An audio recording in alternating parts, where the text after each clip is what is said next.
আসন্ন ত্রয়োদশ জাতীয় সংসদ নির্বাচন সামনে রেখে দেশের রাজনীতিতে হিসাব নিকাশ ও জল্পনা দিন দিন ঘনীভূত হচ্ছে। প্রচার পর্ব শুরুর বাকি আর মাত্র ১৩ দিন। বিএনপি ও জামায়াতে ইসলামী ছাড়া ভোটের অঙ্কে কার্যকর কোনো বড় দল না থাকায় জাতীয় পার্টিকে ঘিরে তৈরি হয়েছে বাড়তি রাজনৈতিক কৌতূহল। দলটি এখনও সমঝোতার সম্ভাবনার দিকে তাকিয়ে আছে। এই মুহূর্তে বিএনপি ও বাংলাদেশ জামায়াতে ইসলামী ছাড়া বড় কোনো দল ভোটের মাঠে কার্যকর অবস্থানে নেই। এমন প্রেক্ষাপটে কোনো আনুষ্ঠানিক আলোচনা না হলেও আসন্ন সমঝোতা নিয়ে অপেক্ষায় জাতীয় পার্টি। দলটির নেতারা মনে করছেন, শেষ মুহূর্তে সমঝোতা হলে তারা অন্তত ৭০ আসনে প্রাপ্তির আশা করতে পারে।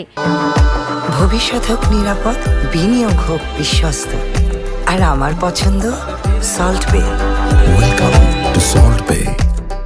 জানা গেছে ২০২৪ সালের জুলাই-আগস্ট আন্দোলনের পর আওয়ামী লীগের দোসর তকমায় রাজনৈতিকভাবে বেকায়দায় পড়লেও শেষ পর্যন্ত নির্বাচনে অংশ নেওয়ার সিদ্ধান্ত নেয় জাপা।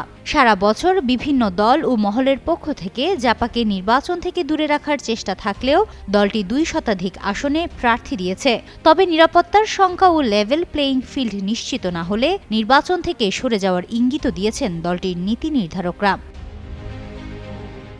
জাপার মহাসচিব শামীম হায়দার পাটোয়ারি গণমাধ্যমকে জানান, এখনও কোনো দল বা জোটের সঙ্গে আলোচনার সূত্রপাত হয়নি। তবে পারস্পরিক প্রয়োজনের ভিত্তিতে শেষ পর্যন্ত সমঝোতা হতে পারে এবং সেক্ষেত্রে তারা অন্তত ৭০ আসন চাইবেন। নির্বাচনে লেভেল প্লেইং ফিল্ডের কোনো লক্ষ্য নেই এবং অব্যাহত হুমকি ও নিরাপত্তার সংখ্যা দলটিকে নতুন করে ভাবতে বাধ্য করতে পারে।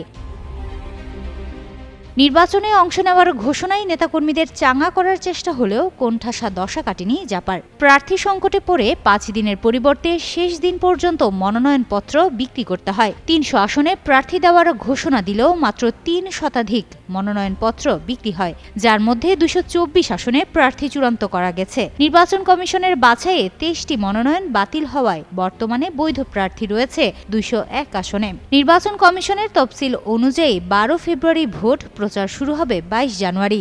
এই সময়ের মধ্যেই সম্ভাব্য সমঝোতার সব হিসাব নিকাশ শেষ করতে হবে। হিমাতুল জান্নাত, যুগান্তর নিউজ।